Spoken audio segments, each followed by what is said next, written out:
సామెతలు 9:7 ఏముంటుందంటే, అపహాసకులకు బుద్ధి చెప్పువాడు తనకే నింద తెచ్చుకొనును, భక్తిహీనులను గద్దించు వానికి అవమానమే కలుగును.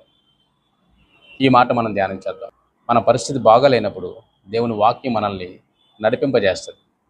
ఈ యొక్క సామెతలు ఎలా పనిచేస్తుందంటే మన జీవితంలో, లేకపోతే దేవుని వాక్యం ఎలా పనిచేస్తుందంటే, కష్టాల్లో, ఇబ్బందుల్లో, లేకపోతే కన్ఫ్యూజన్లో ఉన్నప్పుడు ప్రార్థన చేసుకుని దేవుని మీద ఆధారపడి ఒక వాక్యం చదివినప్పుడు మనకి క్లారిటీ వస్తుంది అనమాట. అదే ఈ యొక్క వాక్యం. రోజుకో మాట, రోజుకో సామెత చూస్తున్నాం. ఇక్కడ మనం చూస్తే అపహాసకులు, అపహాసకులు అంటే ఎవరంటే అపహాస్యం చేసేవారు, హేళన చేసేవారు, లేకపోతే మనం రోడ్డు మీద వెళ్తున్నప్పుడు కొంతమంది ఆకతాయి కుర్రవాళ్ళు అనొచ్చు, లేకపోతే కట్టడ లేని కుర్రవాళ్ళు అనొచ్చు, బయట తిరుగుతూ ఉంటారు. వాళ్ళు ఒక మాట విసురుతూ ఉంటారు. అపహాసకులు అంటే మనం నడుస్తూ వెళ్తున్నప్పుడు కొన్నిసార్లు మనల్ని అవమానిస్తూ ఉంటారు, హేళన చేస్తూ ఉంటారు. అలాంటి వాళ్లకు బుద్ధి చెప్పకూడదంటారు. ఒకవేళ బుద్ధి చెప్తే మన మీదకి నింద వస్తుందంటారు.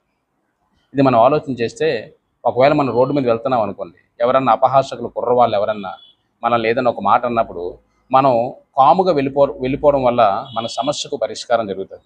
కొన్నిసార్లు మన కోపం వచ్చి వెనక్కి వెళ్ళి వాళ్ళకి బుద్ధి చెప్పడానికి ప్రయత్నం చేస్తాం. అప్పుడు ఏమవుతుందంటే, మరొక మాట పలికినప్పుడు, దుర్భాషలాడినప్పుడు అది కాస్త వ్యాజ్యముగా మారి గొడవగా మారే అవకాశం ఉంటుంది. అందును బట్టి మనం చూస్తే ఇక్కడ అపహాసకులకు మనం బుద్ధి చెప్పడానికి ప్రయత్నం చేయకూడదు, మన మీదకే నింద వస్తుంది. తర్వాత మనం చూస్తే ఇంకో మాట, భక్తిహీనులను గద్దించు వానికి అవమానమే కలుగునంట. భక్తిహీనులు ఎవరంటే దేవుని యందు భయము భక్తి లేనివారు, దేవుడంటే భయము లేనివారు, లేకపోతే దేవుడిని తెలుసుకోలేని వారిని భక్తిహీనులు అంట. కొన్నిసార్లు భక్తిహీనులు ఎవరంటే దేవుడిని తెలుసుకుని కొంతకాలం ప్రయాణం చేసి కొన్ని పరిస్థితుల వల్ల విసిగిపోయి భక్తిహీనులుగా మారేవారు కూడా ఉంటారు. కొన్నిసార్లు నాస్తికులుగా దేవుని నమ్మని వారు భక్తిహీనులుగా ఉంటారు.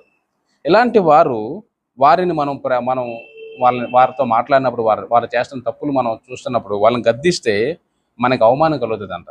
ఉదాహరణ చూస్తే, త్రాగుబోతులు ఉన్నారనుకోండి, వాళ్ళు త్రాగుతూ ఉన్నప్పుడు, నడుచుకుంటూ వెళ్తున్నప్పుడు గట్రా మనం చూస్తే వారి యొక్క ప్రవర్తన బాగోదు.